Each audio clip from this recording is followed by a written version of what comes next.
Today we're going to break down how India's biggest airline, Indigo, somehow ended up grounding hundreds of flights, leaving, thousands of people just completely stranded.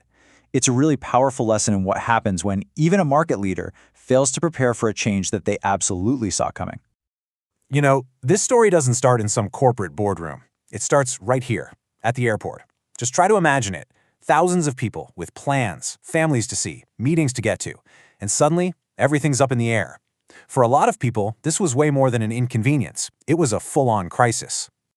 And this wasn't just a few isolated problems. Nope.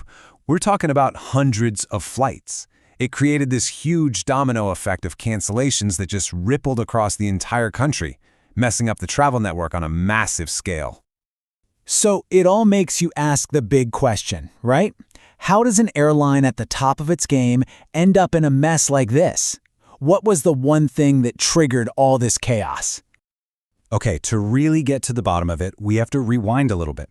Let's take a look at how this all actually played out on the ground back in early December.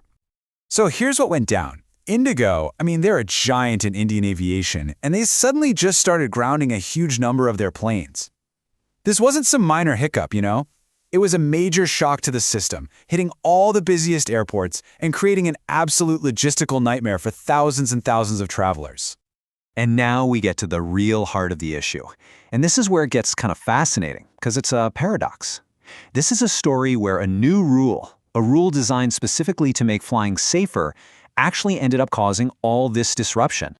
So the trigger for all of this was a new safety rule from India's aviation authority, the DGCA. And the rule itself, it was simple and honestly a great idea. Just give pilots and crew more mandatory rest time to fight fatigue. On paper, it's a total win for safety, right? And this really captures the whole conflict. On one side, you've got this goal of safety. Can't argue with that. But on the other side, putting it into practice triggered a massive, unexpected problem, a complete scheduling meltdown. All of a sudden, the flight rosters they'd been using for ages were just not legal anymore.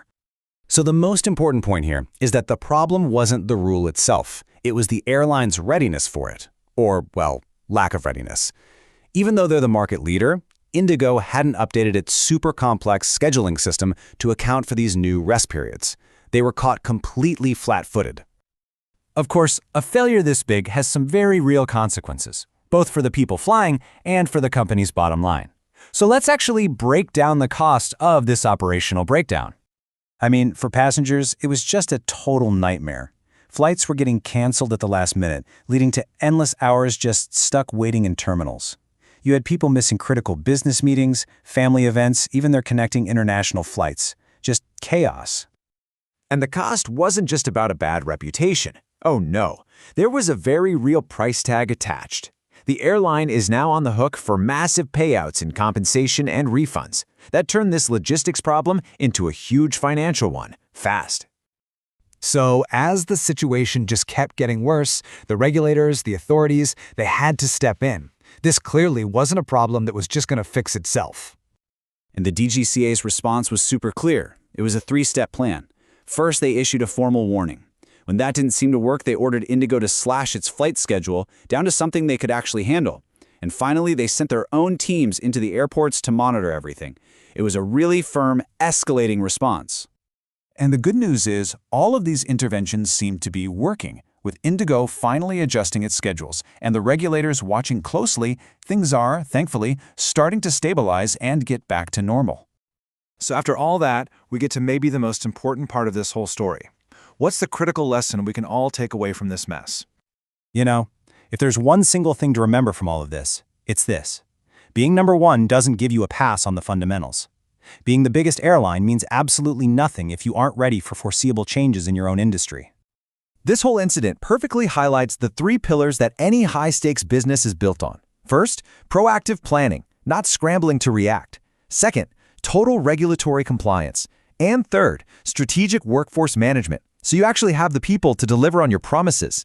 In this case, Indigo kind of stumbled on all three. And that leaves us with one final crucial question.